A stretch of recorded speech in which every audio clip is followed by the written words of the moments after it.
So hello students, today we begin with a new chapter in Science 1, that is chemical reactions and equations. Last year in chemistry in science you studied the chapter on study of matter, acids base chemistry, carbon compounds. All these were chapters on chemistry, and in the chapters you were taught how elements combine to form compounds, right? You also were taught what is valency, what is electronic configuration, right? So you will now use the same knowledge to understand how chemical reactions take place, what are chemical reactions, what are chemical changes, and how do we represent these chemical reactions, right? So in this chapter you will be basically learning about how to write a chemical reaction using their molecular formula, chemical formula. You will also learn the different types of chemical reaction in this chapter. You will be learning about how to balance chemical equations as well.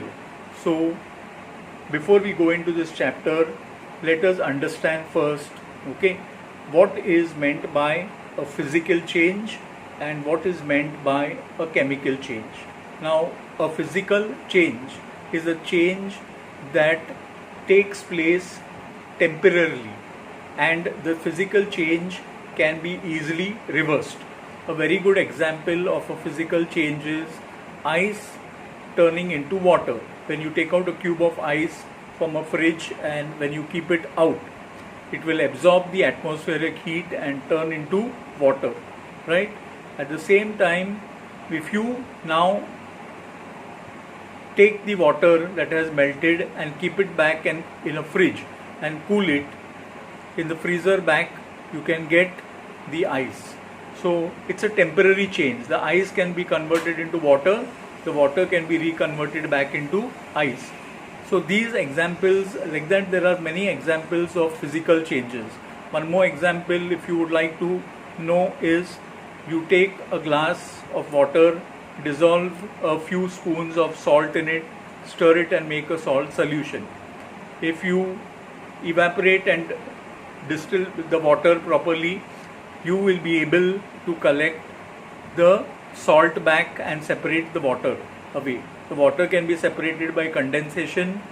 Once you boil it, water vapors will evaporate, you condense it, the water vapors will get condensed back into water and you can have the salt left behind. So there are various ways in which you can recover the substances that have undergone a physical change, right? So in this context we will understand what is basically a chemical change. Now a chemical change is a permanent change. A very good example of a chemical change would be the milk turning back into curds by the process of fermentation. Once the milk turns back into curds, right, it's a permanent change. You cannot recover the milk back from the curds, can you? No. So it is a chemical change. Ripening of fruits, once the fruits become ripe, right, it is a permanent chemical change. You cannot make the fruits raw once again. Can you convert a yellow mango back into a green mango? No. So these are all types of chemical changes taking place. Like that, there are many types of chemical changes. You will see the different types of chemical changes that occur. You burn wood, right, in the presence of air. The carbon present in the wood combines with oxygen to form carbon dioxide, right? Now from the carbon dioxide you cannot get wood back, or you cannot get the material in the wood back, right? So these are all good examples of chemical change.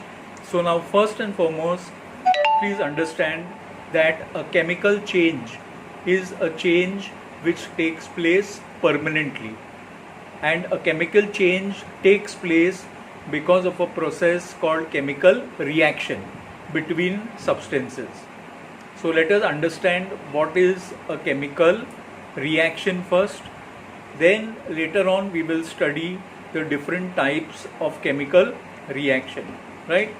Now, a chemical reaction is a process wherein two or more substances react or combine with each other to form new substances whose properties are totally different from the original substances from which they were formed.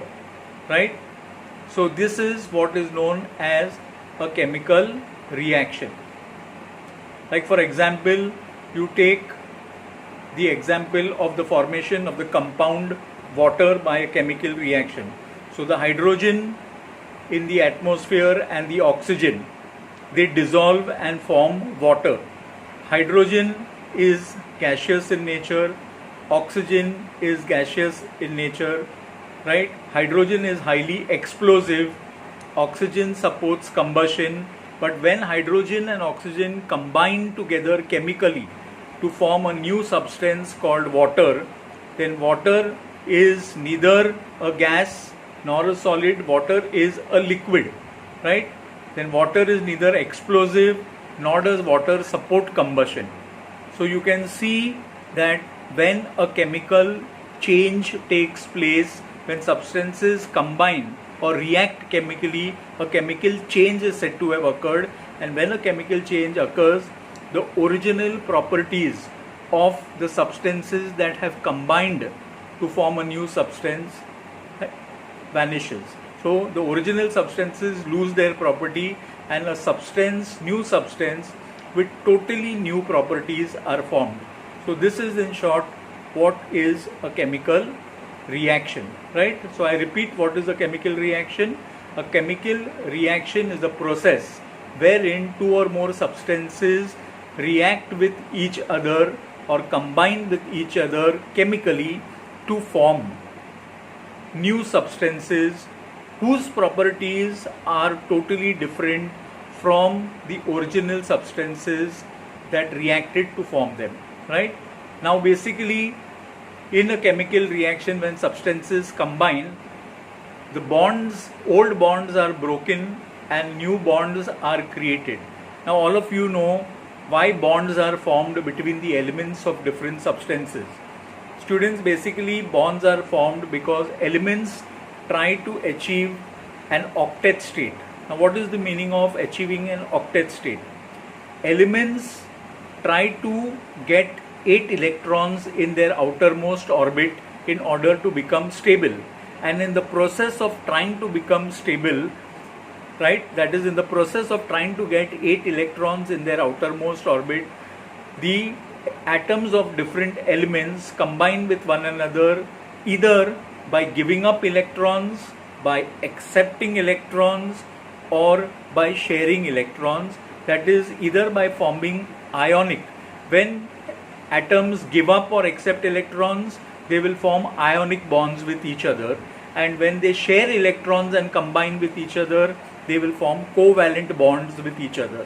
So during a chemical reaction or a change, maybe atoms lose electrons, they gain electrons, or they share electrons with other atoms of different elements in order to combine to form a compound.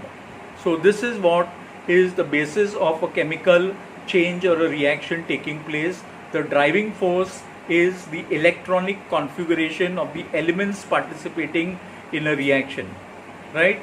The driving force is the electronic configuration. When I say electronic configuration, that means the driving force behind a chemical reaction depends upon the number of electrons present in the outermost shell of the atoms of the elements that are participating in a chemical reaction, right?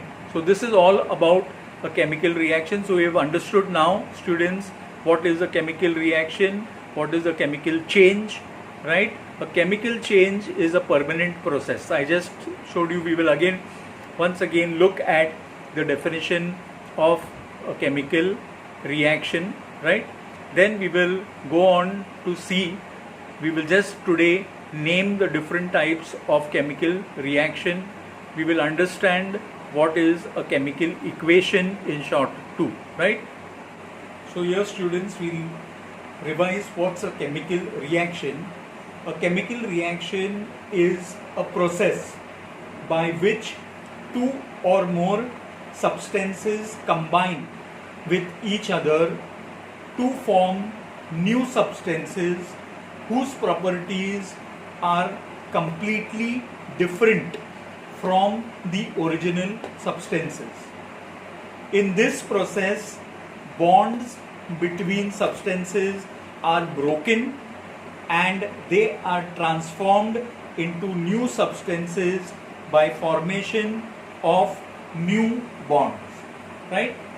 I just said that a chemical reaction or a driving force between or because of which substances react with each other is the electronic configuration. The electronic configuration of elements is a very important role in the formation of chemical bonds, as elements try to attain octet state, and in the process of formation of bonds, new bonds, a chemical reaction takes place and thus a chemical change occurs, right? So students, you have now seen what is a chemical reaction. You have seen and understood what is a chemical reaction, right? Now we will in this chapter study also what do you mean by a chemical equation. All of you have probably in the 7th, 8th and even in the 9th standard written down some chemical reactions, right? So what are these chemical reactions, or what are chemical equations? What are chemical equations? You have written some maybe carbon reacting with oxygen gives carbon dioxide. So you probably would have already written some chemical equation. Now a chemical equation is a condensed form of a chemical reaction which is written by using the molecular or chemical formulae of the substances involved in a reaction.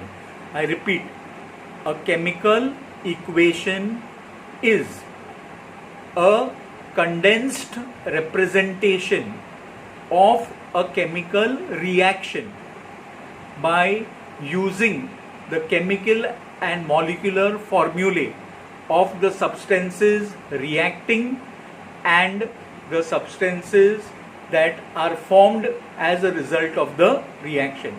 So a condensed form of a chemical reaction that is written by using molecular and chemical formula of the reactants and the products is called as a chemical equation. Now in a chemical reaction, the substances that are reacting are called as reactants. So two or more substances that are going to react and combine, they are called as reactants, and when they combine, the new substance that is formed by their combination is called as a product or products, right? So in a chemical equation, you will have the reactants shown on the left hand side of the equation and the products formed shown on the right hand side of the equation, and both the left and the right hand side will be separated by an arrow pointing from the reactant side towards the product side. So when we write down a chemical equation, you will be able to get a very clear idea of what a chemical equation is all about, right? So in the subsequent lectures, you will learn about that. Now the most important part in this topic is you will learn how to write balanced chemical equations. Again, the question is now, what do you mean by balanced chemical equation? A balanced chemical equation is a chemical equation in which the number of atoms of each element on the left hand side and the right hand side are equal. Again, this understanding you will get with examples which will be solved practically on the board. so you'll be able to understand what is a balanced chemical equation. A balanced chemical equation is a chemical equation in which the number of atoms of each element on the reactant side and on the product side should be equal. Suppose, let's take a very simple example of carbon reacting with oxygen. So C plus O2 gives CO2, right? So the number of atoms of C on the left hand side should be equal to the number of atoms of C on the right hand side, and the number of atoms of oxygen on the left hand side should be equal to the number of atoms of oxygen on the right hand side. So there are various steps that you have to take in balancing a chemical equation that we will see in the subsequent lectures when we come. Then the next part of this chapter would involve different types of chemical reactions. There are various types of chemical reactions. We will take up each one of them. You have reactions which absorb heat energy. That means some substances absorb heat energy while participating in a reaction, and then they combine to each other. Then such reactions, you know, they will be called as endothermic reaction. So when in a reaction heat energy is absorbed for the reaction to take place, we call it as an endothermic reaction. When heat energy is given out during a reaction or evolved, we call it as an exothermic reaction. We will learn about what do you mean by an oxidation reaction, a reduction reaction, a combination reaction, a decomposition reaction, a double decomposition reaction, and many other types of other reaction, redox reaction also. So you will come to understand each one of them as we approach them in this chapter. So students, please read this chapter. At least the first 4 pages of this chapter you start reading, so that you will get a very clear idea of what is being exactly taught. So tomorrow we will go into details of what is a chemical equation, what is a balanced chemical equation, and how do we balance equations or chemical equations which are not balanced, right? So tomorrow's learning objective is going to be what is a chemical equation and how do we balance the chemical equations, right? Till then, read your books and understand what is a physical change, what is a chemical change, and what is the difference between a physical change and a chemical change, right? Then you learn some examples of physical changes, take down some examples on your own, find out what are examples of physical changes, what are examples of chemical changes.